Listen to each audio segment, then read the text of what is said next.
सभी को top top की राम राम। स्वामी विवेकानंद ने एक बात कही थी, उठो जागो और तब तक मत रुको जब तक कि लक्ष्य की प्राप्ति न हो।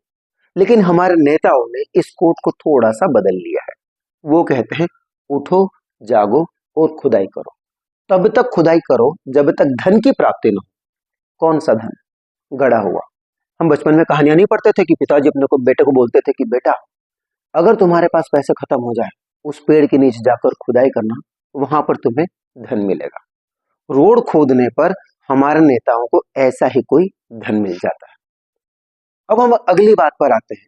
जब आप कोई 200-500 रुपए की भी चीज खरीदते हो ना, आपको वारंटी मिलती है कम से कम 1 साल की। हाँ, आप चाइना का सामान ले रहे हो तो बात अलग है, वरना वारंटी जरूर मिलती है। लेकिन हमारे इंदौर के राव में एक ब्रिज बनता है 43 करोड़ का, वो 1 साल नहीं चलता है। पिछले साल 21 दिसंबर को ओपनिंग हुई थी उस ब्रिज की। 6 महीने में उसके अंदर भयंकर गड्ढे हो गए, उनको वापस भरा गया, फिर वो भयंकर खुद गया है और उस ब्रिज को बंद कर दिया गया है। इसके लिए पब्लिक के लिए वापस मरम्मत हो रही है और अभी 21 दिसंबर नहीं आया है।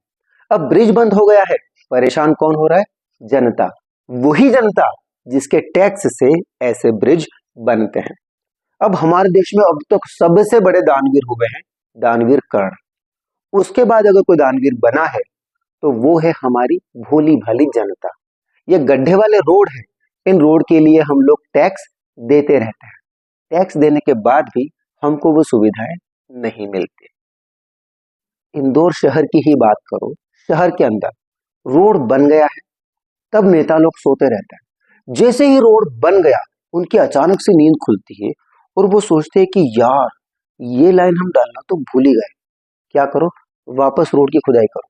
6 महीने साल भर नहीं होता। वहां तो रोड की क्वालिटी आप चेक भी नहीं कर सकते। 1 साल के पहले ही खोद दो, रोड कैसा बनेगा, कैसा बना था किसी को नहीं पता। न रहेगा बांस, न बजेगी बांसुरी। रोड को पहले ही खोद के काम चला लिया जाता है। और खुदाई करने से पैसा कैसे मिलता है? पैसा जाता है कॉन्ट्रैक्टर के पास। कॉन्ट्रैक्टर के पास से कहाँ जाता है? किसी को नहीं पता। लेकिन दुनिया गोल है, चीजें घूम फिर कर वहीं पर आ जाती है। तो मुझे ऐसा लगता है कि इंदौर में अक्सर एक बात कही जाती है ना कि जहां निरंतर विकास ही लक्ष्य है। मुझे ऐसा लगता है कि इस कोट को थोड़ा सा बदला जा सकता है और ये कहा जा सकता है कि जहां पर निरंतर खुदाई ही लक्ष्य है।